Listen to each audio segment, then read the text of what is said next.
I can't see you, but I hope you can see me and this lovely picture of an Ethiopian landscape.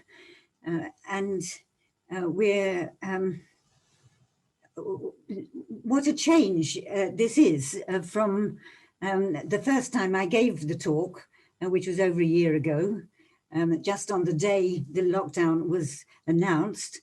But the change, of course, is more importantly in Ethiopia. The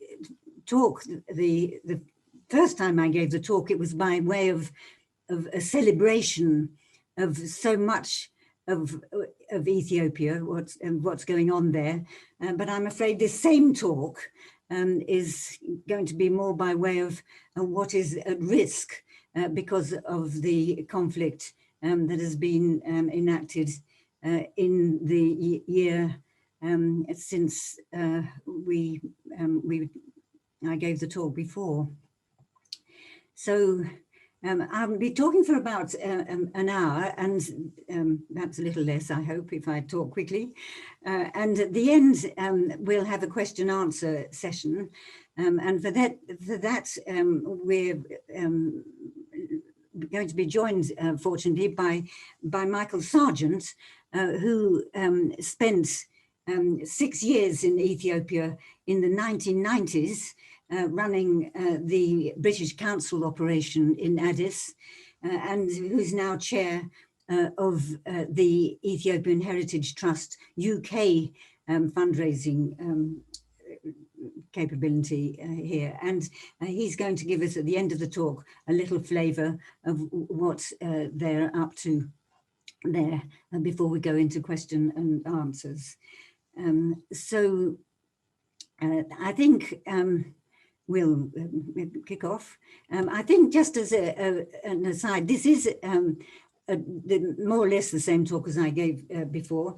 I'm not going to talk about the politics of contemporary Ethiopia, except obviously to talk a little bit about the economy and the rest of it, simply because talking about the political situation, which is hotly contested, would inevitably mean taking sides, which is really not helpful to the Ethiopian situation at the moment. You know, there'll be other questions, etc., that you may want to ask. So off we go. This is the talk is covering what the Ethiopian Tourist Board covers, calls the historic route. And I've actually attempted it twice, first in 1970, and then unfortunately it was rained off. It was the wet season, and our hefty DC-3 wasn't able to land, and the pilot dived down and found it was too wet and spiraled up again. So I'd always wanted to go back and had that opportunity to do so in 2019. So a reminder of where Ethiopia is. Of course, when I was there in 1970, it went as far as the Red Sea, which is now, of course, Eritrea, which became independent in the 1990s. I think if you had to choose neighbors, you wouldn't choose Eritrea, Somalia, and Sudan, among others. But there it is. And of course now Ethiopia is landlocked and depends on Djibouti for access to the sea trade from the Red Sea. The historic route is just up in the north, and the names will of course be familiar to you now from the reports that we've had of the Troubles. We went from Addis up to Mekelle, which you may have noticed in reports, up to Axum, which is what the old cattle, where there have been very severe events. And then we came down gradually south through Lake Tana, and then looking at Lalibela, which you come to, and then back to Addis. I hope that those of you who've been to Ethiopia will, this will bring back some happy memories, and those of you who haven't been, there will be happier times to come when you can go and explore for yourselves. I was asked really why I just fell in love with Ethiopia, and I think my answer really is just for everything. It's such a fascinating country, and you can see from the geography, it's very interesting. It's got a lot of Africa's highlands. Most of the land is above 4,000 feet. The highest mountains are above 15,000. And as you can imagine, it's very, very scenically attractive. And here are some of the wonderful landscapes that you go through on the historic route. And of course, with that landscape, the wildlife as well, the Gelada monkeys are unique to the Simien Mountains there and fascinating. There's also the Blue Nile. I'm afraid this is a cheat photo because it is the only one I have from 1970, and it was the rainy season, so the falls, the Blue Nile falls, were particularly spectacular then, whereas since then, of course, they're building the dam.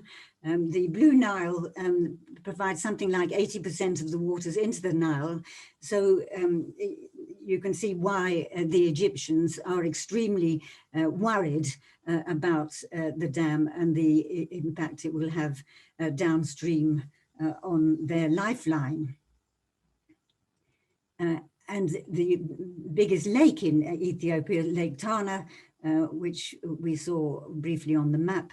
And there again, wildlife, we were lucky to see hippos, and a local fisherman attracted some pelicans for our benefit. So wonderful geography, but also a claim with justification to be the cradle of mankind. This is a map from the museum in Addis, and you can see the top right hand there is the list of humanoid remains that have been excavated, taking us right back before Homo sapiens and to the previous primates there. And in the museum, they've got this lovely reconstruction of Lucy 3.2 million years ago. She's just 3 feet tall.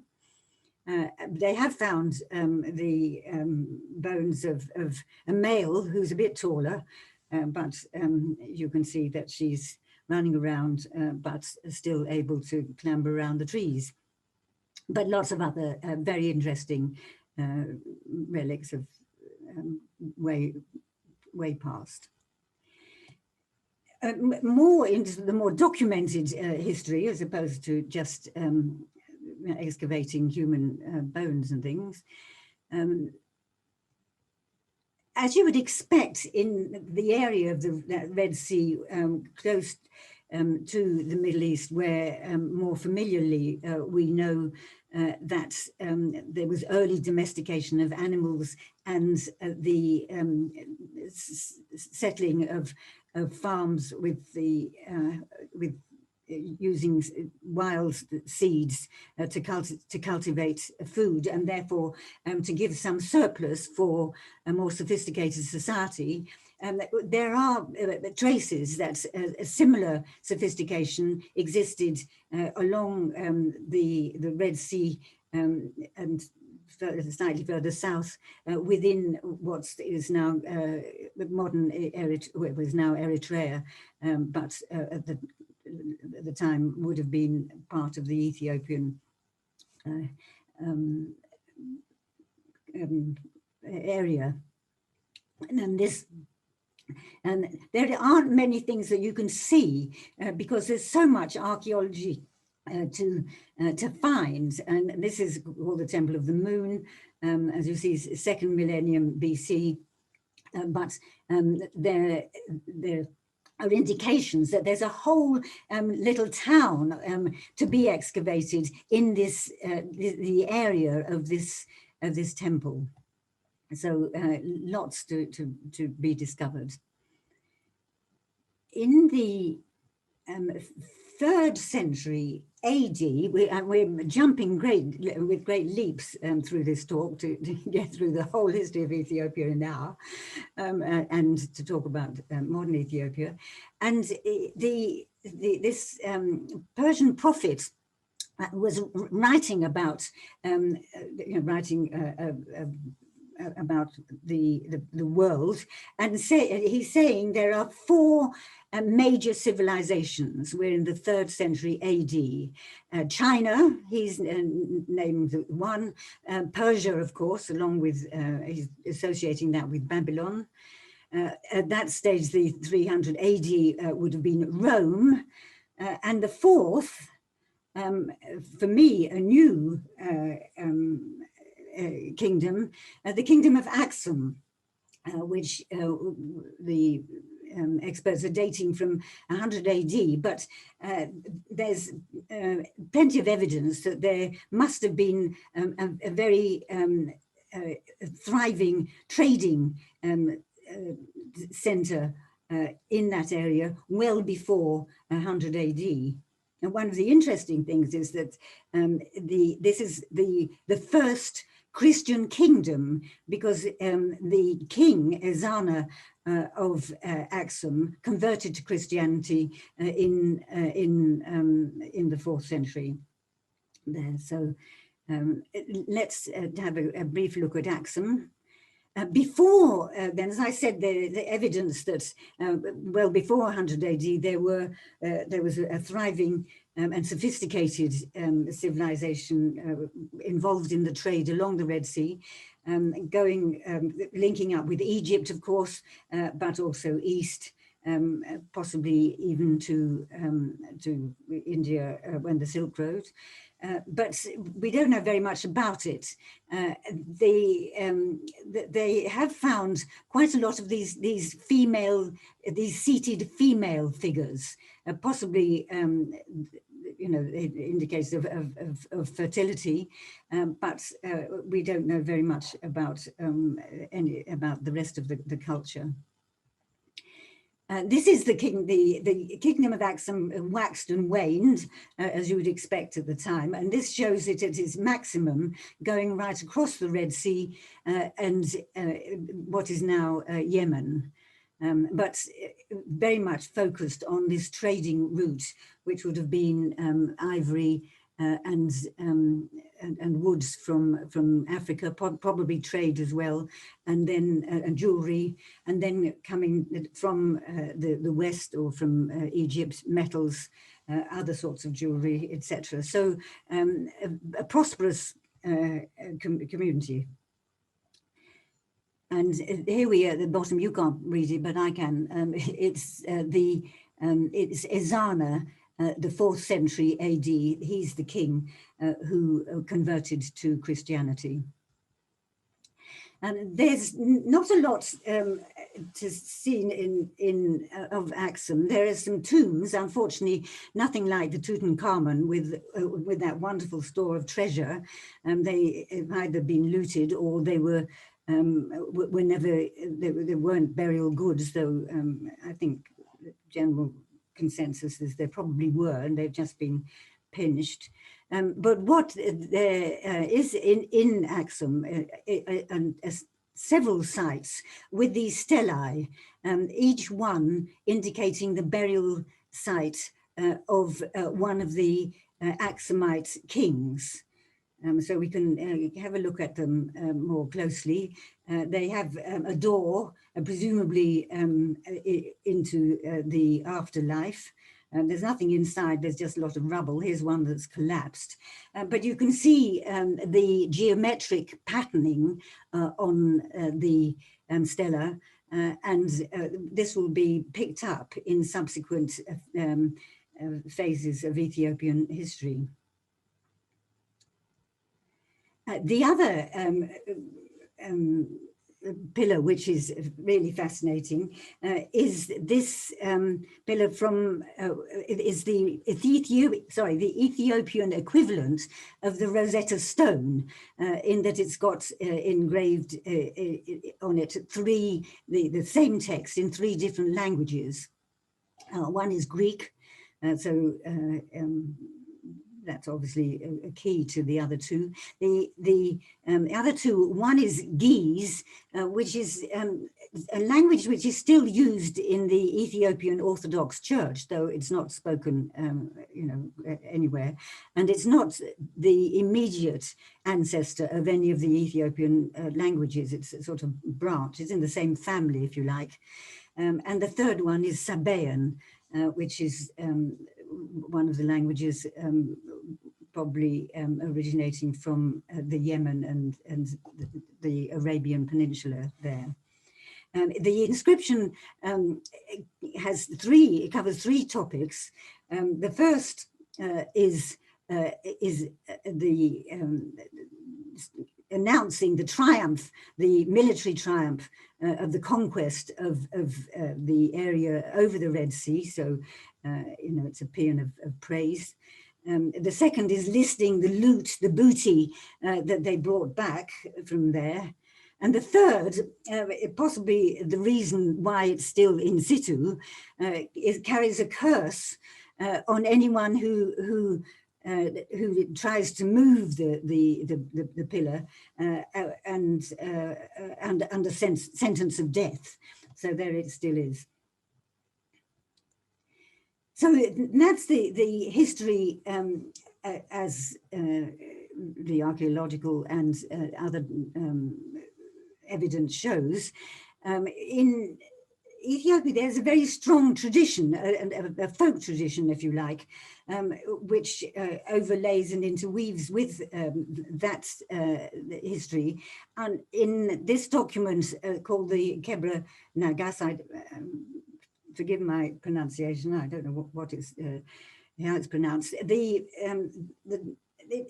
You'll find all over Ethiopia little sort of summaries, cartoon copies of it, but it refers to a document that was certainly exists from the 13th century, but probably reflects an oral tradition going way back to the 6th century, and it's basically a sort of another Genesis. I mean, it goes back to Adam and Eve and the history of the country, and most importantly for us today, when we're talking, we're going on the historic route. It tells the story of the meeting of none other than King Solomon and the Queen of Sheba. Which you see in this illustration, which of course we know from the Bible, but the Ethiopian version is much fuller in that we have the Queen of Sheba visiting King Solomon in Jerusalem to learn from his wisdom, but he was equally impressed with her and invited her to stay. And she said she would, but on condition that he didn't harass her. So they struck a deal that he wouldn't, as long as she touched nothing that belonged to him. So she was wined and dined, but partook rather too generously of what was on offer, and in her confusion, grabbed a beaker or of water, which Solomon had taken great pains to mark as his. So of course the deal was off, and they spent the night together. And she left Jerusalem carrying a son who was to be Menelik I. Now, Menelik grew up in Axum and very successful, very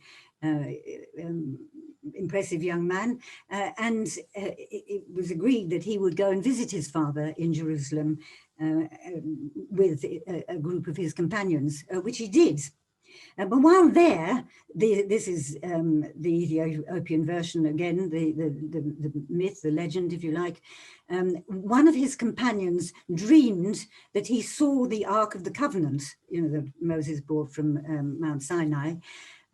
And so he rose from his bed, went to the place indicated, found that the enclosure was open, so removed the Ark of the Covenant, and he, with Menelik and the group of companions, took it off along the Red Sea back to Ethiopia. And there you see Solomon not catching up with him.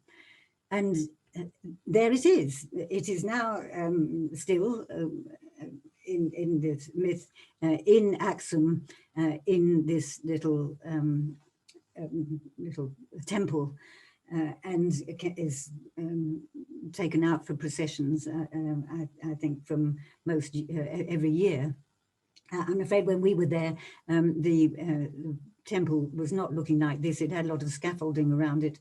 And given what's been happening in Axum, goodness knows what it looks like now. But that's the story.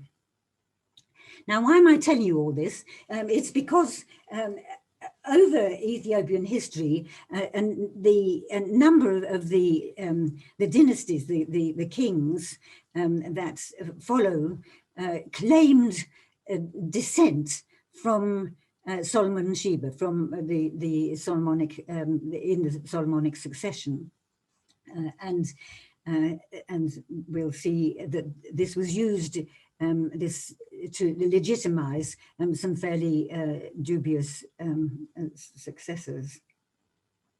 But the first king that I'm going to mention is not he's not claiming the Solomonic succession. Just briefly, perhaps some of you were thinking quickly about the end of the Aksumite empire, or the kingdom rather, in 800, and linking it with Islam. And indeed, that was the reason for the decline of Axum. Axum, the Ethiopian area itself wasn't conquered. I think there was some relative of the prophet, I think his sister, took refuge there, and therefore was protected when the Muslims swept through North Africa. But as well as any military success, they also, of course, took over the trade, which was the source of Axum's wealth. So, that's very solid empire disintegrated, and subsequent kings moved south, and instead of having a permanent capital, Lalibela and his predecessors, and indeed his successors, would have been peripatetic around the area, with the court residing in tents as they moved around. But we'll come back to Lalibela. You'll see why I'm mentioning him when we look at the Ethiopian Orthodox Church.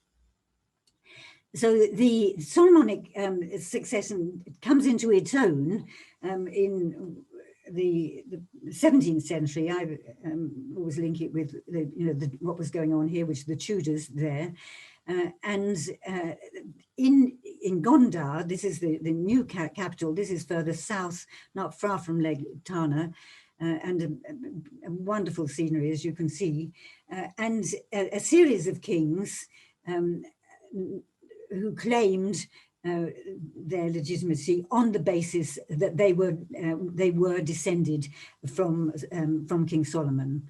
And if you go to Gondar, you can see a whole complex of castles which were built. Each king built his own separate castle. So, he didn't follow on from his dad. He had to build his own one. And they're very substantial, as you can see. And they equipped with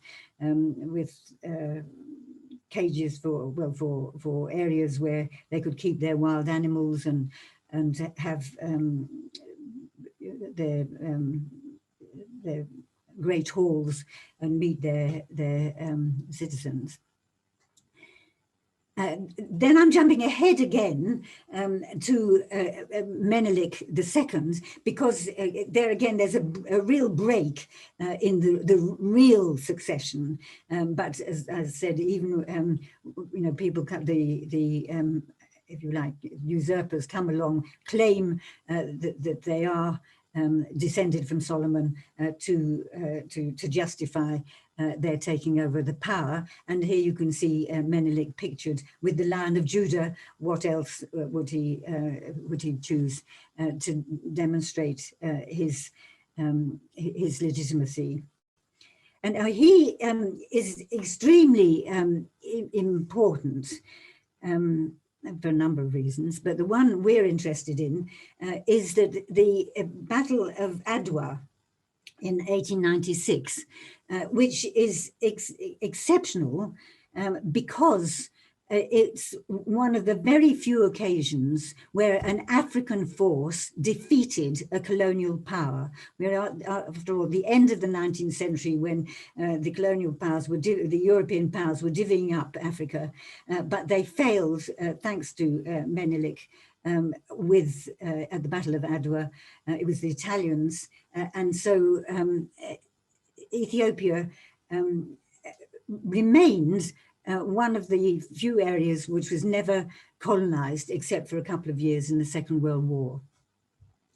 And we're now coming to the last of the kings, again in the Solomonic line, the Haile Selassie, and he enjoyed huge prestige. I mean, I was in West Africa in the 60s, and Ethiopia was perceived, this of course is when West African countries were becoming independent, and the fact that Ethiopia had not been colonized by a European power made it extremely respected by other would-be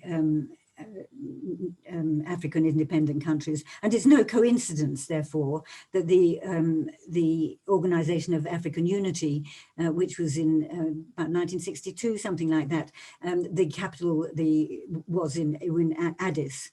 And of course, those of you may also remember that the Rastafarian, the religious movement in Jamaica, was inspired by Haile Selassie on the basis of his given name when he was born, was included Rasta.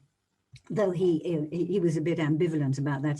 He never claimed. I think the Rastafarians saw him as quasi-God, and he rejected that. But he did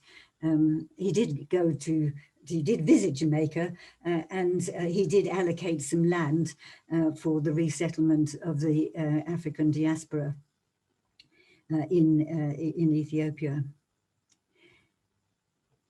So that's the secular story of of King Solomon's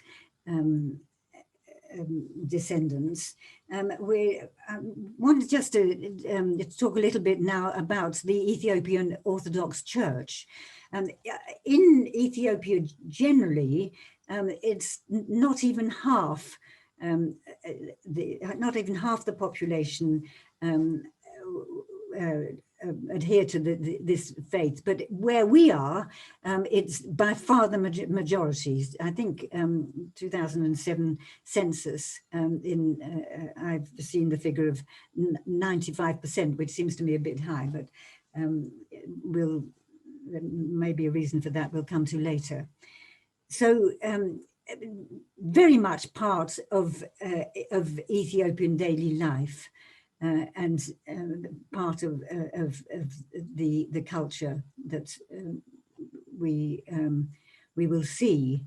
The churches have three sections. The Tabot is is the Holy of Holies, and each church, every church has the model of the Ark of the Covenant, and it's enclosed and it's only accessible by the priests there.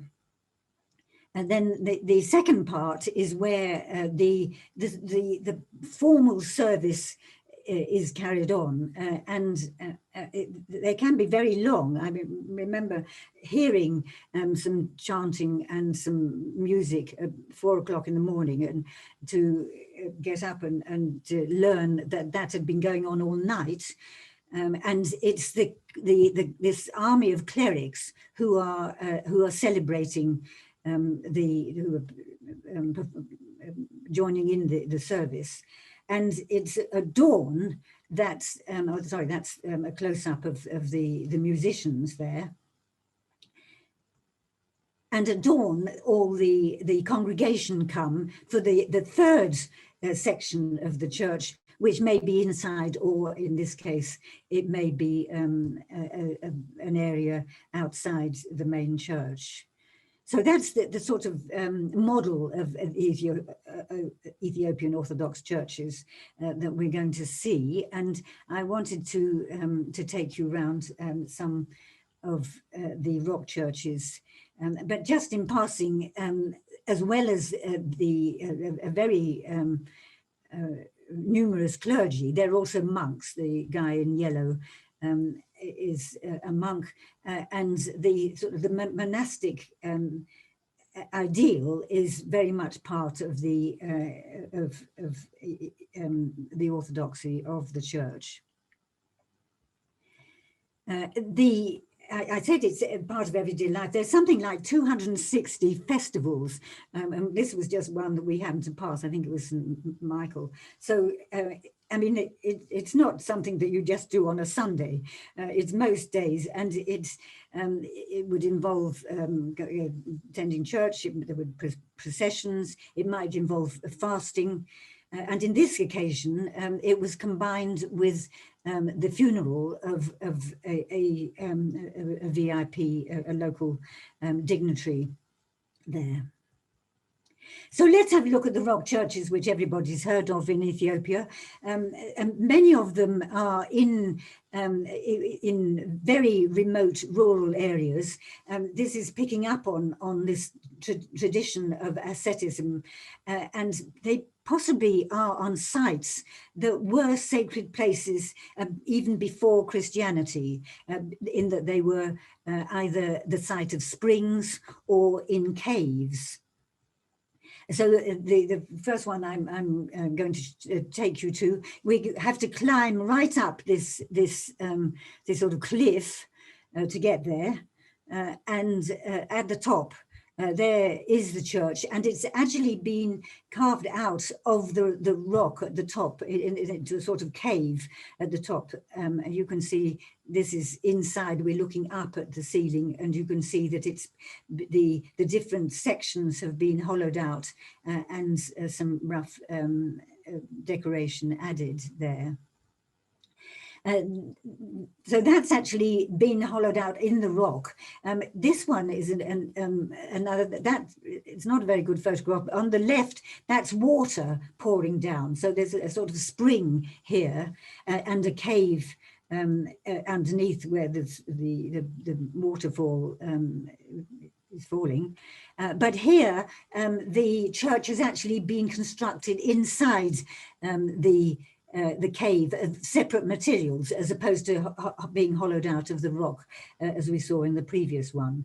And inside, I've just got a shot that we're looking up at the ceiling there. You can see some of the decoration on the left, and the ceiling. Notice the geometric design picking up from that tradition, going way back to the Aksumite kingdom that we saw from the 2nd century onwards. The most well-known, of course, are Lalibela, the cluster of churches there, which is why I showed you picture of the king, because he is supposed to have commissioned them or had them built. And there's this great, huge complex. It's very difficult to describe unless you're actually there. But they've been, if you can imagine, they've been dug out of the rock. And I'll see the ground level, you can see at the top left-hand corner. And so this church, one of the 13, has been carved out, if you like, been hollowed out, and the pattern, the door, and inside we get the 3 sections that we mentioned before. And again, geometric design. You can see this is more sophisticated because probably later, 13th century, something like that, along the geometric design, but also some Christian symbols. And they, as well as the walls of the rock walls, there will be other paintings and hangings. I've chosen this one because I was rather intrigued by this very Ethiopian saint. I think he's Saint Nicholas, and he's an aesthete. He lives in the desert. He lived in the desert, and he was close to the animals, and he fasted and the rest of it, and he had no clothes on. So to cover his modesty, he grew this lovely long beard, which the birds nested in. So he appears in a number of the churches, and I thought rather lovely, with the animals all being very friendly with him. This is the top view of the one that probably you've seen pictures of. This is St. George. The churches are linked by little corridors carved between them. So you've got a little channel carved in the rock. Sometimes they're open to the elements. Sometimes you have to go through the tunnel, and our Ethiopian guides took great pleasure in taking us through this pitch dark tunnel with bumping our heads, and said, of course, we had to suffer in order to reach paradise, which was the next church on the list. And this is St. George, as I said. We're now looking down from it. We just saw the top roof there, and you can see the ground level with the trees on the right-hand side. And there we are at the base looking up at it. So very complex and very impressive. So I've cut down the number of churches, you'll be relieved to know, but I am taking you now through through the artwork that you find both in some of the churches and in the monasteries there, which are very bright and cheerful. This is one of the monastery on the edge of Lake Tana, and you can see this is the Holy of Holies, totally enclosed, and the enclosure painted entirely with these lovely bright scenes.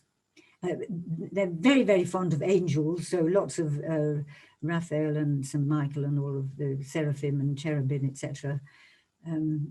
Delightful pictures, beautiful colors. I'm not giving you a date because it's very difficult to tell. I mean, they probably, some of them would go back to 12th, 13th century, but because so many of them have been renovated since, I mean, the colors don't really tell us what they would have been like when they were first painted. The scenes, so lots of angels, the scenes, of course, from the Old and New Testament. I've just selected a couple here. One, this is Moses leading the Israelites across the Red Sea, and poor Egyptian getting drowned, but the Israelites will be crossing, the sea will part, and they will be safely led to safety there. And a New Testament one I thought you would enjoy. This is Christ with his disciples fishing on the Sea of Galilee, and they panicking because the storm and the waves are rocking the boat, and will they all survive? Which of course they do. Christ calms the storm, and the fishermen bring in a wonderful haul of fish. They're very fond of St. George, and wonderful pictures of the dragon here. In a lot of the churches have St. George. And I put this one in because, again, I'm afraid it's like St. Nicholas and his long beard. It's very Ethiopian specific little story. I don't know whether you can see terribly well, but in the bottom left-hand side, it's the story of a monster. There he is down the left. And I'm afraid a very wicked monster, because in his early life, he ate people.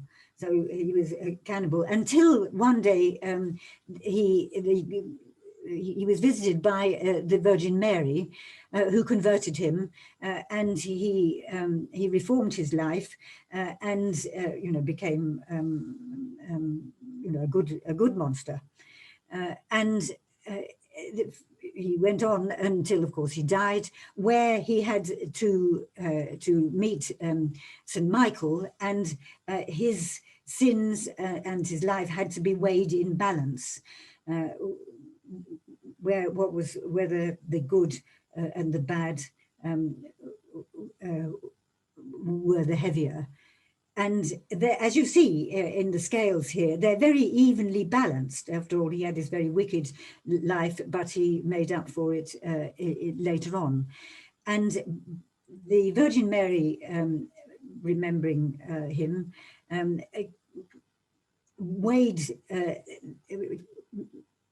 affected the balance by raising her hand, and the shadow of her hand fell on the good side. So that enabled the monster to get into heaven rather than the other place. So there she is, the shadow on St. Michael's scales. So we've leapt through a great pace the history of Ethiopia, but we must also look at contemporary Ethiopia and what happened after Haile Selassie, who, as you know, was deposed in 1974 and possibly killed by a military coup. So there was some very unhappy times after that. The Derg were very authoritarian, very autocratic, and yes, very undemocratic, and a lot of people put in prison, a lot of killing, and a lot of violence there. There was a reaction against the Derg, and the guerrillas were able to remove them, and we've now got the Republic of Ethiopia. The leader of the guerrillas was Zenawi, who, as you see there on his dates, ruled for 20 years and did a huge number of good works and reforms, though he wasn't entirely popular, of course, nobody is. And we've now got the free elections with Abiy Ahmed, who's the current prime minister there. So what is modern Ethiopia? What would you find if you go there? Those of you who've been will recognize these. When I was there in 1970, the population of Ethiopia was 28.5 million. 28.5 million. The population, when I looked it up for this talk to update it, is now 115 million. So that tells you a lot about how it has changed over that period. It was very easy for me to forget, because we were just up in the north, how diverse Ethiopia is.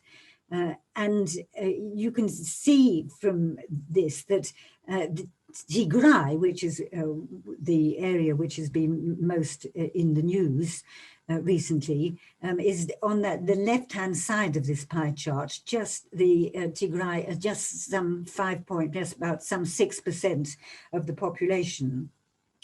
And the majority are the Oromo, where there are also problems at the moment. They're sort of the east that we didn't really visit.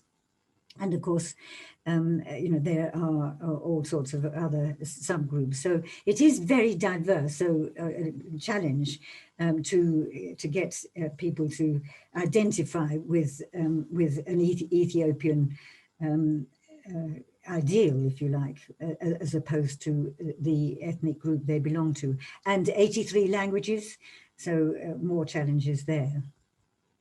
And again, I said that the Orthodox Church is the majority faith in the north, but if you look at the country as a whole, it's not even half.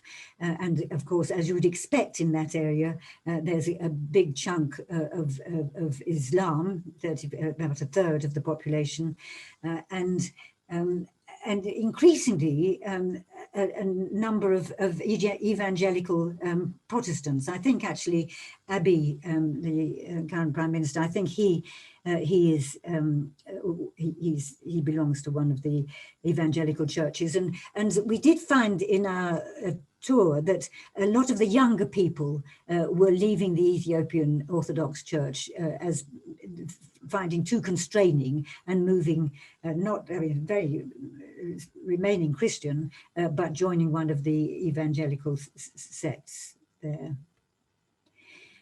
Of course, with that rising population, children, it's a young country. I mean, 40% under 14, and wherever you go, there are lovely children everywhere doing all sorts of things. And that's just the Ethiopians. I mean, even before the current troubles, if you can think of Sudan, Somalia, Eritrea, all those neighboring countries have suffered problems, and many from there have sought refuge in Ethiopia. So there are big refugee camps scattered around Ethiopia, not just in the north, and this is one that we passed, and this is before the Tigray problems now, where within Ethiopia itself there are people who have been displaced. This isn't a terribly helpful thing, but I just wanted to talk briefly about the economy. As you can tell, and you know, Ethiopia is not a rich country. In the IMF figures that I looked at, this was before the troubles. It was 161 out of 186 in terms of GDP per capita. And that is a huge rise from a few years ago under the Derg. So there had been, until this year, that's very sad, there had been huge progress there in improving the economy and the chances for the Ethiopian people. So what do they do? A lot of agriculture. As you see, it's almost biblical in what we were looking at. So it is amazing that they are able to export quite a lot of agricultural produce. It is winnowing the corn. And one of the, it isn't strictly agriculture, but it is growing. One of the areas they have been successful for export is cut flowers. A lot come from Ethiopia that you can pick here. Markets, very wonderful markets, very local and not so local. Very successful and obviously used for communication, etc. as well. Here, the shepherds bringing their flocks to the market. A coffee, of course, as you know about that. And there's a bit of cotton up in Tigray. But of course, cotton, like flowers, of course, is very greedy for water. So, you know, it doesn't make, it is challenging for if there are periods of drought. Infrastructure, wherever you go or wherever we went, we saw these sort of plastic containers for people going to fetch water. I tried to look up to see what the figure was for access to safe water, what the percentage of population, but there were so many different figures depending which site you looked at. But I did find one which said something like 35% only of the population have access to safe water, safe drinking water, within half an hour of where they live. So, as you see, a lot of development there. Likewise, electricity. I looked again, and it depended where which side you looked at, but something about half the population have some sort of access to electricity, but half don't. Sanitation, the figures are even lower, very, very poor in rural areas. And wherever you went, we saw people walking. There is one good road that we travelled on, going round all around Ethiopia, but a lot of the roads are just tracks, and there's not. You know, people don't have transport, so they're going to market on foot, or to church, or just to see friends. So I think there are more donkeys than people. Anyway, there are lots of donkeys there as well. So lots of you know, for transport of goods, and you know, in the villages you have horse-drawn carts, etc. The odd camel, and the tuk-tuks in town. And they had, again, the road construction that has improved. So mainly, you know, as tourists, we were on good roads. It was only one day where we were really bone shaking. But in the rural area, in between the rural areas, you can see in the landscape. I mean, it's a real challenge to build decent roads. And as I said, most people and a lot of people just traveling on foot. With this huge population growth, not surprisingly, the school building program is running behind. This is a project that we visited, and we were told that some the headmaster was very pleased. He just completed building 4 classrooms. So you can see they're pretty basic. And normally they would have 40 children in a class, but because it was harvest time, the government had issued a decree that the children should be allowed to help their parents bring in the harvest, because they were worried about heavy rains later. But some of the children couldn't be accommodated in classrooms, so they were learning outside. But there is, technology is coming, and there are there's a mobile phone network, and sometimes this worked, not always, but sometimes it did. Addis, of course, a big magnet. I mean, we've been looking at the rural areas, and that's where most people live. But people are coming to Addis, and I guess with the troubles now, there'll be more refugees coming to Addis. And this is actually from our hotel, and you can see these skeletons of half-built buildings, a lot of them financed by the Chinese, but at the foot of them, this shanty town, which we could see from our hotel windows there. Very precarious living, but people were getting on. Transport. Addis is one big traffic jam. There is a railway, and it doesn't go very far, and it is used, but it's totally inadequate, of course. So that's the end of my talk. This is we were entertained by some wonderful music and dance. There's Ethiopian jazz, and very, very rich culture, which was not laid on for us. It just happened to be one of our group's birthdays, so they improvised for us. But it was going on regardless of us. And one hopes that with this very energetic, youthful population, that, as I said, some of the happier times will come back, and that they can find some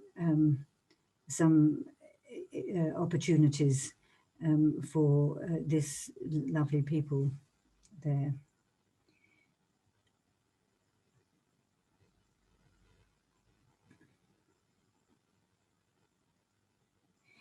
So next, I've referred to the troubles, but we thought you'd like some good news as well, some positive news. So Michael's going to talk a bit about his project, which is going on regardless of the troubles. So hand over to Michael. Right, thank you. Thank you very much, Ruth. It makes me very nostalgic. I would love to go back. We had 6 of the happiest years of our lives in Ethiopia. As Ruth said, we'll try to end with an upbeat note, though it is so difficult with the situation in Ethiopia now. Just one little thing, not the numbers dying, but one little thing that's extraordinary, that the 2 holiest sites in Ethiopia have suffered damage and attack over the last few months. Aksum, where Orthodox Ethiopian Christians believe are the 10 Commandments, the 10 Commandments, and the tablets on which the 10 Commandments were written in Aksum, and Nagash, which is the oldest mosque in Africa, which is where some of the followers of Muhammad took refuge in the 7th century. So I'm kind of lost for words. So as Ruth said, we thought we'd end on a positive note about one project in Ethiopia. It started in 1995, where a group of Ethiopians and 2 or 3 other people, other foreigners, decided to set up the Ethiopian National Trust, copying, if you like, the national trust in our country, to save lands of natural beauty and historic buildings. And amazing enough, at that time, the mayor of Addis Ababa gave the trust 14 square kilometers of land right by the city boundary to be a natural park for the people of Addis Ababa forever. And I think it's the most amazing gesture to have made. What other government of any capital city would give away such valuable land? It's big. I once checked out, and it's big enough to include Hampstead Heath, St James Park, Green Park, Greenwich Park, and Richmond Park all together. Anyway, the park has been there now for 25 years and is called the Untitled Natural Park and is the main project of the trust. Unfortunately, the park is covered by eucalyptus trees, and these first pictures will show you what the eucalyptus tree does to the natural vegetation. It allows almost nothing to grow under it. You can see the bare soil, and hence, if nothing is growing, you don't get the insects, you don't get the birds, you don't get the animals, and it allows appalling erosion. So the job of the trust in this park, that is 13 square kilometers of land, is to gradually cut down the eucalyptus trees and to plant indigenous trees. If you plant the indigenous trees, then slowly over time, the land recovers and you get full biodiversity again. And one reason why I am still involved with this project, I was there at the time, but I remember walking up this very road that you can see with a group of school children, and we were going to plant indigenous trees.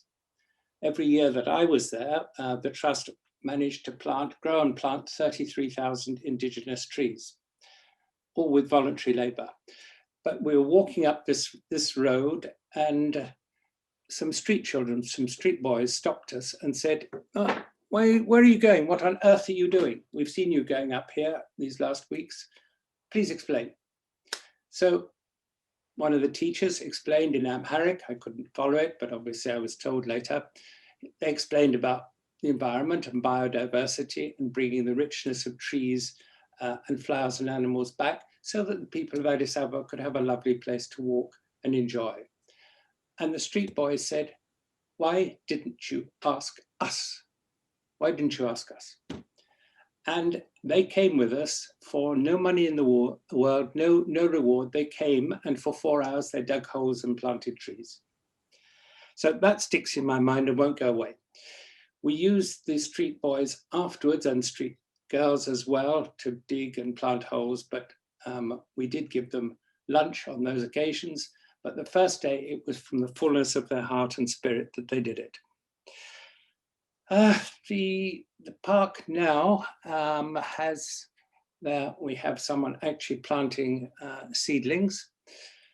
The park now has had 600,000 indigenous trees planted. You can see some of the medium, small size Juniperous behind.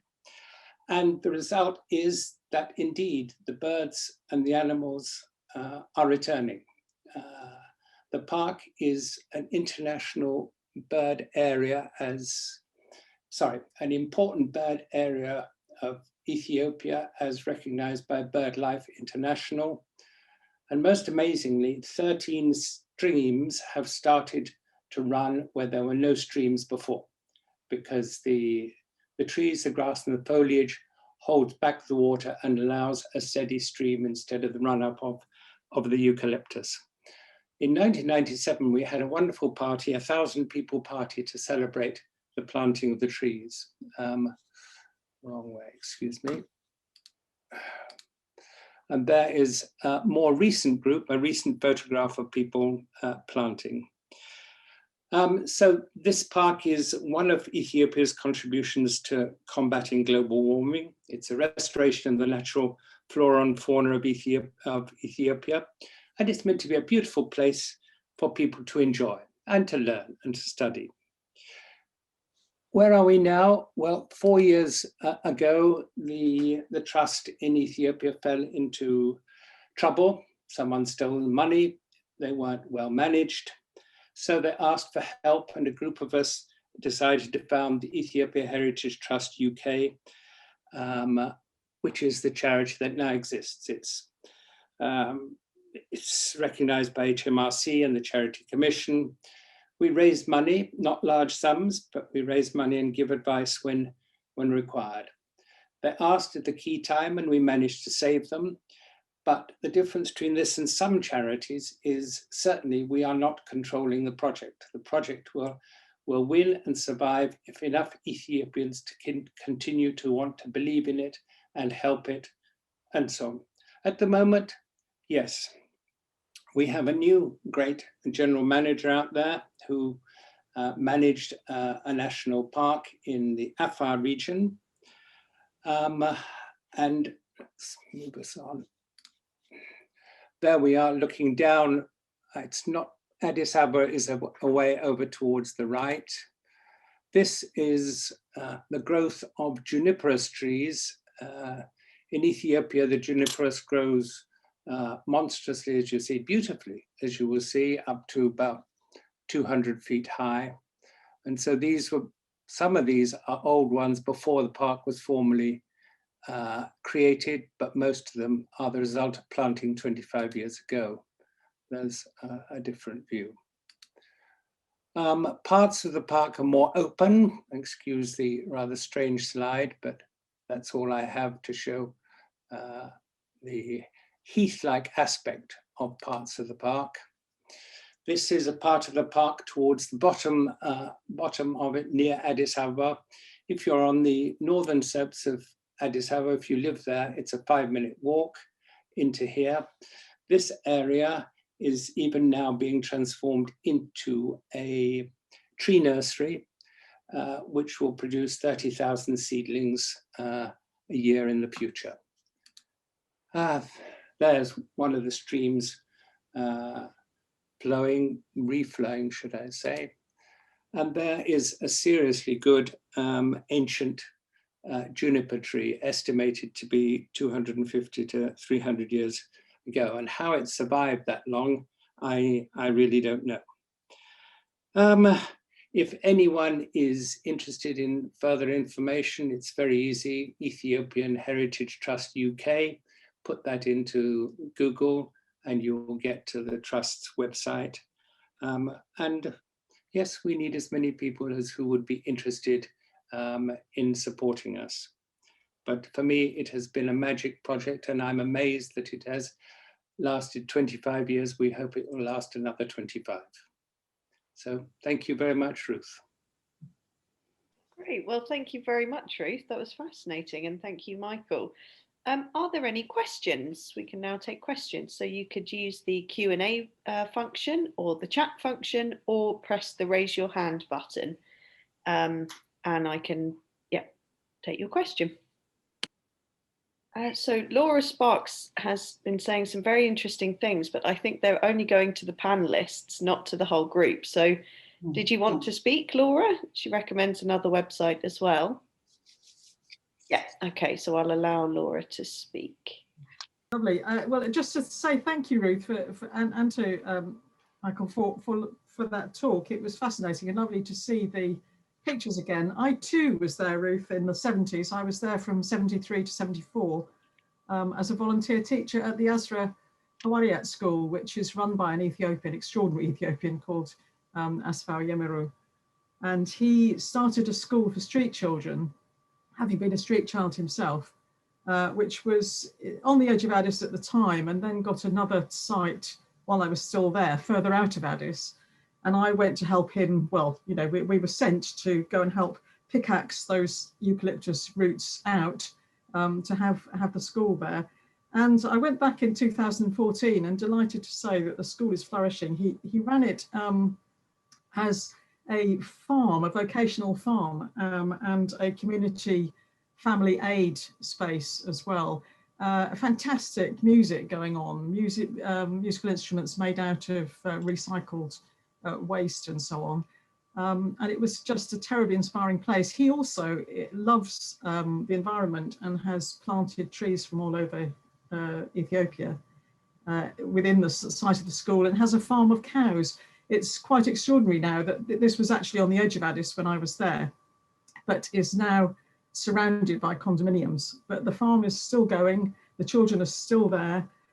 They do very, very well in the Ethiopian school exams and so on. So I'm encouraging anybody who's at all interested to have a look at the Azra Hawariat School site, which is just www.asrahawariat.school.org, because he's a fantastic guy and has worked there for all this time, helping children from very crowded, underdeveloped areas.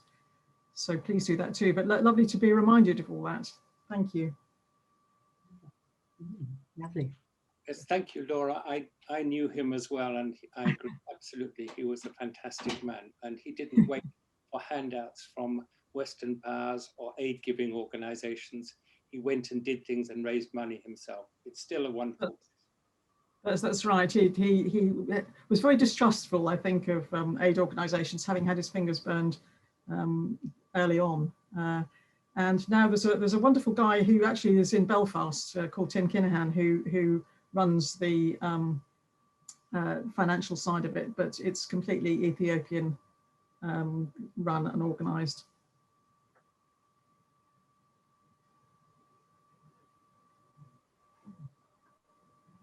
Great, thank you very much. So we have another question from Tony Brewer, and he says, you said that Ethiopia has never been colonized, but many of the images of the Ethiopian Orthodox Church seem to have a very European look. Was there a cultural colonization or colonialism? Right, well, I would say no, actually. I think it's come from, from the Ethiopian tradition. But Michael, do you want to come in on this, or even Laura? Okay, sure. If you go back in time, Gibbon made a famous comment about Ethiopia. Surrounded on all sides by the enemy of their religion, the Ethiopians slept near on 1,000 years, forgetful of the world by whom they were forgotten. Right, historians do query that now, but they did go their own way to a large extent. And at the time of the Battle of Adwa, 1896, there was absolutely minimal Western influence of any kind. And then I suppose during Haile Selassie's time, he tried to introduce Western ideas, a whole range of things with it, schooling or health or education or the way you organize the military. He tried to, but in the time he had, he couldn't change all that much. And the Italian invasion, the Italian invaders were there for 5 years.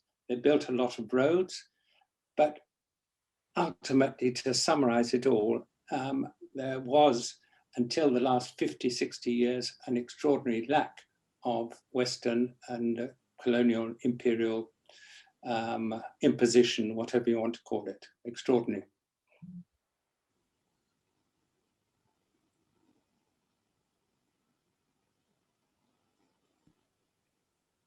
Okay, are there any more questions? Rosemary Guest says, thank you very much for a fascinating talk. But do we have any questions? Yep, Joan has raised her hand, so I'm going to enable Joan to talk. One moment.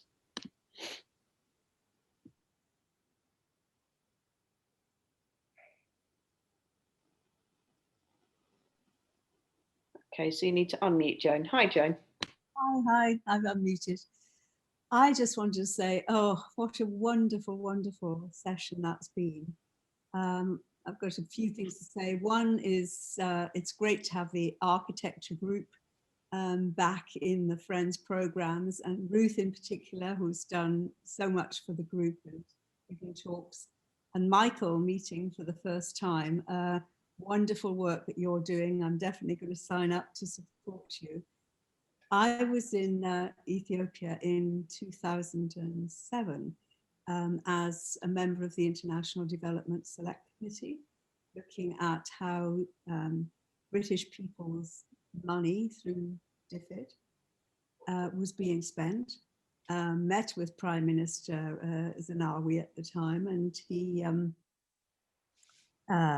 was in our bad books because of locking up the opposition following the elections. But he did have a wonderful program of poverty alleviation. And although we weren't any longer supporting the government with direct budget contributions, nonetheless, we were still the biggest donor in Ethiopia, and we were supporting projects which were run, for example, by WaterAid, and the health extension program, which is relevant in a way to the things that you showed a bit about the economy, was very, very important. And it was dominated by women, young women, getting an education, going and providing leadership in their villages, finding water sources, and then controlling, having, with the aid of WaterAid, put taps in to the springs. Then the women controlled, you know, how the water was taken from the spring. So it was wonderfully inspiring. Most of the time, unfortunately, we're in Abyss, in endless meetings with all sorts of politicians, World Banks, and all, you know, all everything. But we did go to Alaba, and we did, you know, see. But what we didn't see, Ruth, we never got to be shown the wonderful cultural, you know, places, particularly those rock churches. I wish so much we'd been able to see those, but we didn't. But I, like Michael, would just love to go back. So thank you to all of you. Can maybe, Ruth, do you want to go? No, I haven't got anything to say. I definitely want to go back. I'll just add a footnote I might to something Joan said, might be of interest.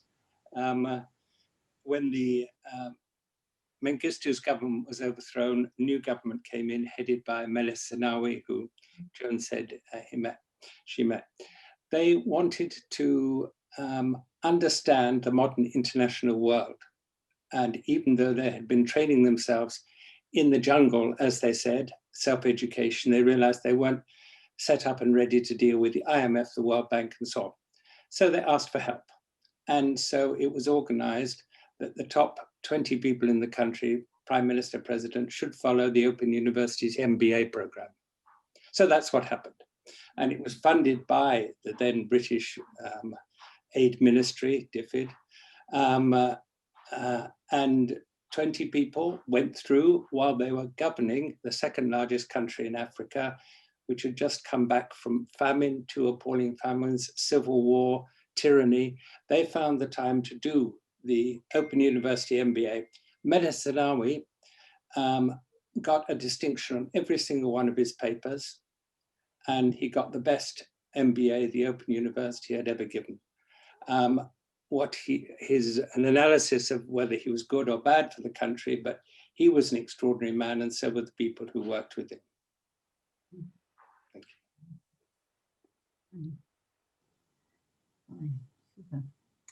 you. Joan, you can respond now if you want. Yeah. I just wanted to say that he was an incredibly impressive man, and we were all kind of sorry that we were there saying to him, you know, you've been a bad boy. We have to tell you that we disapprove of you. But, you know, after our conversation, I mean, I don't know, we spent about an hour with him, I think, and we were all mightily impressed. And so we thought, well, you know, in the whole scheme of things, and we met many other African leaders, indeed many leaders from other countries, that he was still somebody who had contributed enormously. And so very, very interesting to hear about the OU and his MBA. Thank you. Wonderful. So I think that's the end of questions. And actually, I've just got a text from Rose saying that we need to finish now because she needs the Zoom for an adult musical theatre class. So that's good timing. Yeah, thank you so much, Ruth. That was wonderful. Thank you very much, Michael. Yeah, just really fascinating. So thank you both very much. Well, thank everyone for coming, and thank you, Emily, for taking us through the technology. That was yes, you are most kind. I think you did brilliantly. Thank you very much. We're all very grateful, and thank you everyone for joining.